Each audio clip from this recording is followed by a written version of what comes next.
स्वास्तिक कसं काढायचं असतं बघा. पहिला धर्म, त्याच्यानंतर अर्थ, तिसरं काम, आता चौथं बघूया. चौथी रेषा जी आहे ती मोक्षाची आहे आणि पाचवं एक क्रॉस आहे, आयुष्य म्हणतात त्याला. हे बघा इथं सलोक्य.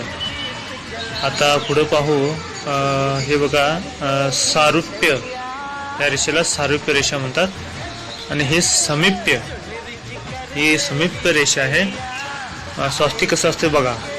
हे इथं मन, इथं बुद्धी, इथं चित्त, इथं अहंकार.